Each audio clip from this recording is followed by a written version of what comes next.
Good afternoon and welcome to today's Kitchen Sessions live lecture, which today is going to be delivered by Associate Professor Ruth Sutton, who's the head of law school at the University of Chester, and it's called "When is a cake and not a biscuit? The judges have had their decision." So it's a really interesting talk coming up. I'm just going to explain briefly about how the lecture will work. My name's Anna and I'm an HE advisor here at the university, and I'm here with Abby and Grace behind the scenes, who are going to be hopefully collating some of your questions as they come in. So just to reassure everyone watching that your audio and video isn't going to be shared today, but you can get involved with asking questions if you want to using the chat function on the right hand side of your screen. You can make yourself anonymous if you want to, just by ticking the box. You can also like other people's questions, so if there's something particularly popular that's coming up, then give it a like and we'll make sure we ask Ruth that at the end.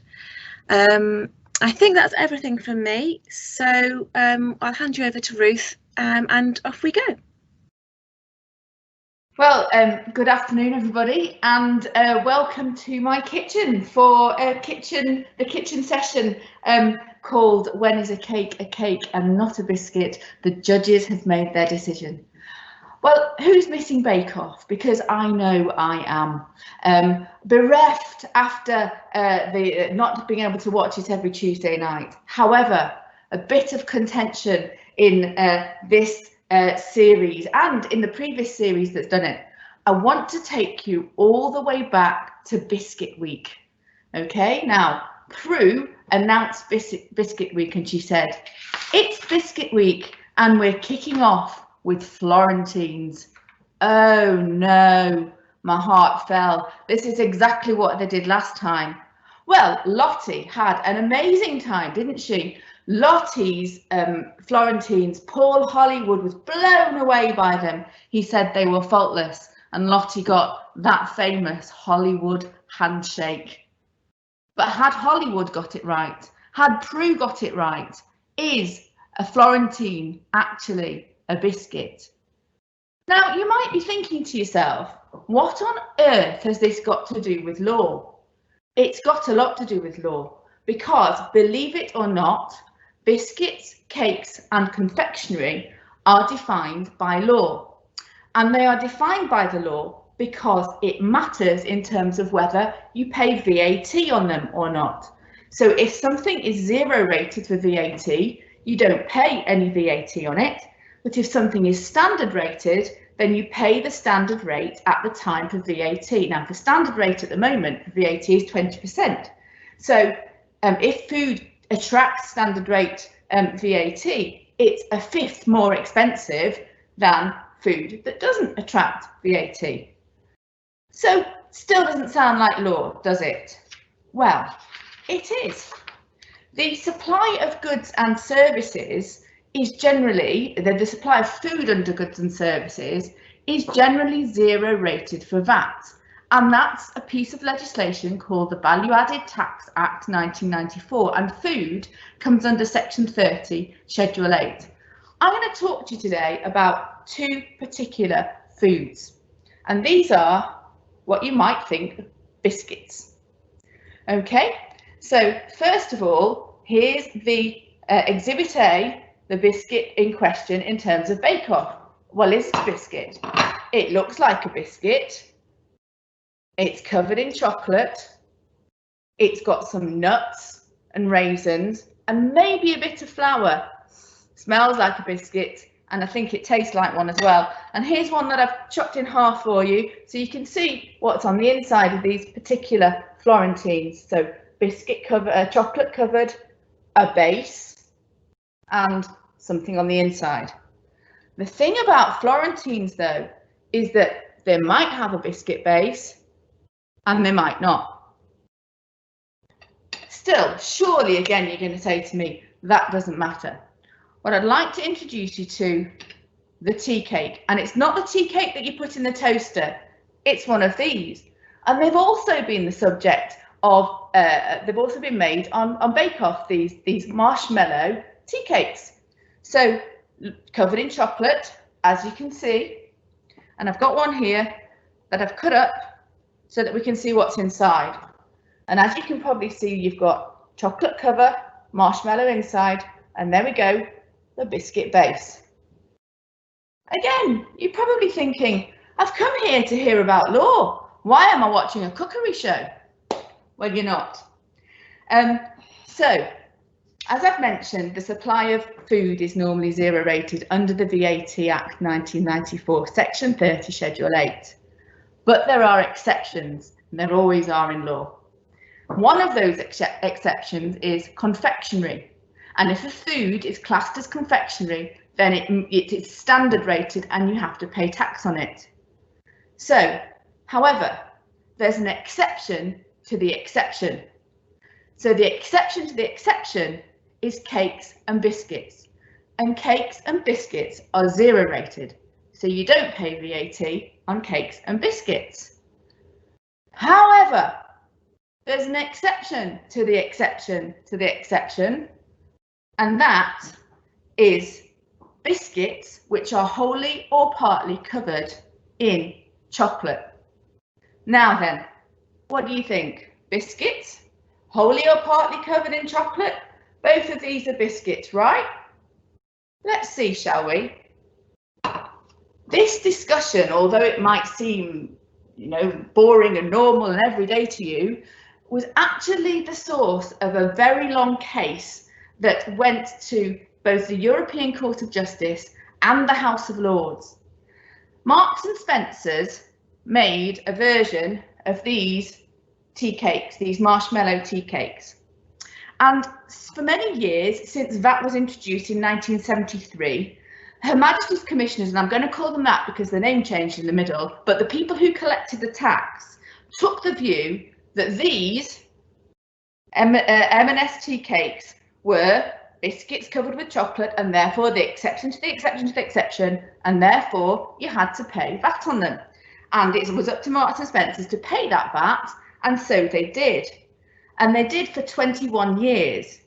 And then 21 years later, in 1994, the commissioners decided that they weren't biscuits, they weren't chocolate covered biscuits, they were in fact a cake. A cake, that's a cake. Well, it is. And everybody accepted that that was a cake, and it's in the name. It does what it says on the tin. Now, Marks and Spencer's wanted their money back that they'd paid for VAT, and that they wrongly accounted for it. And that was £3.5 million that Marks and Spencer's wanted back from the government. Now, the government, they said they accepted that they got it wrong, but because of a European law, they tried to say that they should only give Marks and Spencer's 10% of the £3.5 million back instead of the 90%. And this turned into a huge battle between Marks and Spencer's and the UK government that went to the House of Lords, which was then the highest court in the land instead of the Supreme Court, and it ended up in the European Court of Justice. Not once, not twice, but 5 times. 5 times it went to the House of Lords, and in between went to the European Court of Justice. And the big question was how the European law on tax had been, whether it had been properly applied into our own laws, and whether that meant that the government had to give Marks and Spencer's 10% or the whole of the 100% of the £3.5 million back. Well, after an epic battle, first of all, the House of Lords rejected the argument, so they went back to the European Court of Justice, and then finally in 2009 the matter was dealt with, and the House of Lords, after it had come back from the European Court of Justice again, said that M&S, they would allow M&S's appeal, and that M&S should get the whole of the £3.5 million back. An epic battle all about this little fella here and whether or not he or she or they was a cake or a biscuit. Now, I started this talk about these things here and about Bake Off and Florentines. Now, given what I've said about cakes and biscuits, what do you think a Florentine is? Is it a cake or is it a chocolate biscuit? The answer is neither, because the government have classified Florentines as nearly as soon as July 2020 as standard rated confectionery. So, should they have been in Biscuit Week? Because for the purposes of the law, these little things here are not biscuits. They're not chocolate covered, they're confectionery, and they do attract VAT. And that's the end of my talk, and I wonder if anybody's got any questions. Thank you very much, Ruth. That's fascinating. I have got a couple of questions that came in before the event started, so I'll put those to you if that's okay. No problem. So the first one, could you explain a little bit about why the European Court of Justice was involved? Yes, so what happened was that there was an argument over whether or not how European law should be used in our domestic courts.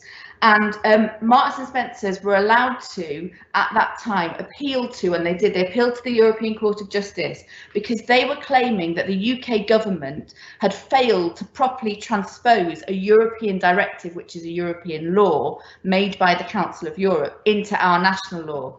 And that law was about how that should work. So that's why there was this big argument between the House of Lords and the European Court of Justice for many years, and it was about whether or not the European directive gave Marks and Spencers the right to all or just 10% of the refund from the government. And eventually it was held that the European law applied in this country, and therefore the whole of the refund was made. So the argument, although it's about cake and biscuit, was actually about whether the application of European directives or law into UK law. Brilliant, thank you very much. And will this kind of European law and process still apply after the 1st of January next year? Well, who knows? I'm not sure anybody knows at the moment. We know that what the government is telling us is that the new arrangements will only become clear after the transitional negotiations are concluded. We've got a link, I think, that we can send out, haven't we? Which links to the House of Commons library, which talks about how a European law may or might not be interpreted in our own law in the future. But it doesn't say anything about biscuits and cakes, unfortunately, I'm afraid. And there's a bit of a fun question. Oh yeah. There's always been a debate about where a Jaffa cake stands, whether it's a cake or a biscuit. Can you shed any light on that? For a start, let me say I'm going to say something completely controversial here. I don't like Jaffa cakes. So but take that as you will. Now, I don't know. I don't know the answer to that. I know the answer to Florentines because there is a specific definition of Florentines, as I say, on the government website. If you have a look, if anybody wants to have a look at it, you can have a look on gov.uk, and there's a list of what's 0 rated and what is standard rated, and it doesn't really tell us. So it tells us what confectionery is, and it says that standard rated is chocolate, bars of chocolate, including those containing nuts, fruit, toffee, or any other ingredients. And we know that chocolate covered biscuits are in fact a part of the exceptions to the exception to the exception. But I mean, maybe, but there'll have to be another case. I mean, you have to have what I've said today. Who knows? Is the bottom of the bottom of a Jaffa cake a biscuit or a cake? I mean, I don't know because I don't eat them. Yeah, you can't shed much light on that, No. can you? Yeah. We have had one anonymous question come in. I'm not sure if you'll be able to shed light on this, so do be honest or not. But it says, based on the level or amount of sugar in a cake or a biscuit, should they not both pay tax based on the sugar obesity tax increase? No. I mean, but I can't give. I understand the. I understand the reason for the question, but but there's a difference between VAT and tax I think is the answer. So this question is specifically about whether or not VAT is payable on biscuits and cakes. And I think I don't know much about the added sugar tax, but I don't think that falls under VAT. And I think we'd have to have a look at the other part of the tax regulations to find out whether or not you would define the amount of sugar in a product to fall under that particular tax. This particular question is around whether it attracts VAT or not. Yes. Okay, brilliant. That was our last question, so thank you very much. Good. Well, I hope that was enjoyable, and I hope it was. Florentines are a bit Christmassy, aren't they? So I just wanted to do something a little bit fun, but just to show that law really does apply it really does get into, and it does apply into everything in everyday life, including Hollywood handshakes.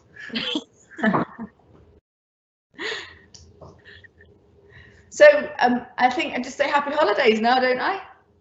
Thank you very much, Ruth. Thanks very much. That was a really interesting talk. I hope everyone enjoyed it. If you're interested in finding out more about the law degrees that we have at the University of Chester, take a look at our website. And also just to let you know that we have a lot more kitchen session lectures coming up on a whole range of topics. So head to our website if you'd like to have a look at those.